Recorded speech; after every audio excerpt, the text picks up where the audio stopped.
You don't know me, but I know you. I want to play a game.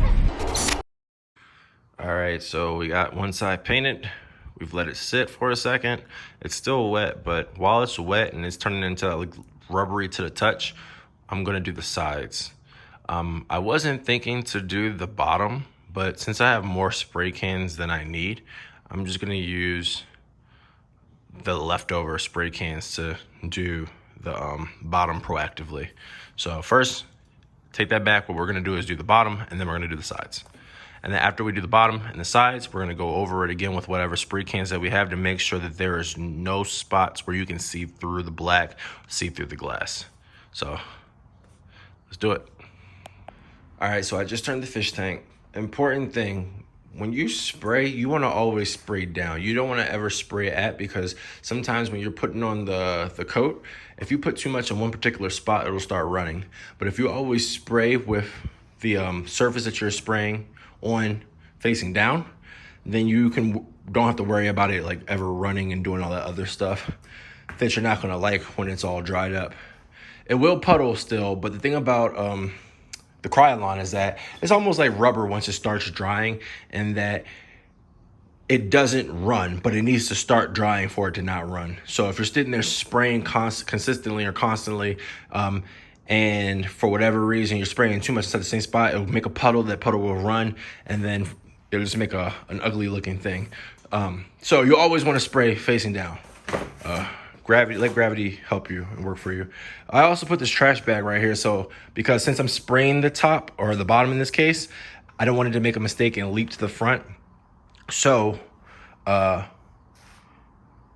yeah, so trash bag to protect the front glass, so that you don't have to worry about using acetone or trying to peel off paint from the front glass or anything. So yeah, so now we're gonna spray the bottom.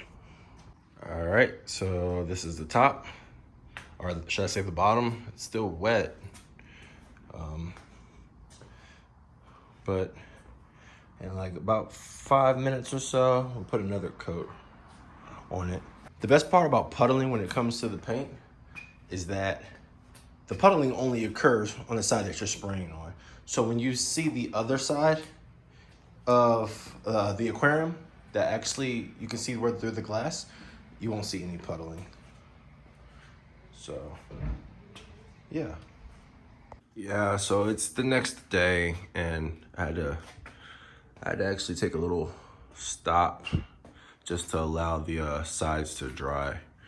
But in the next day, you'll see this is what it looks like on both sides.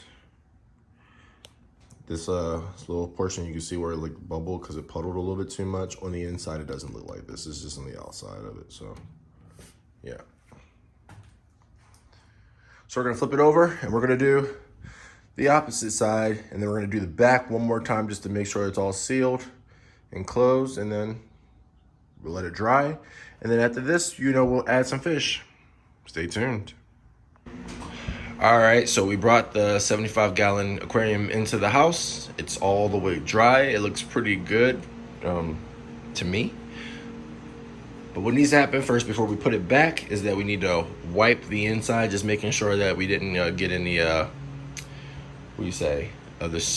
paint inside there. And it's not a 100% way to know whether or not that you got some inside there or not, and how much you should clean out of it, if anything, but that's what we're gonna do. So let's do that.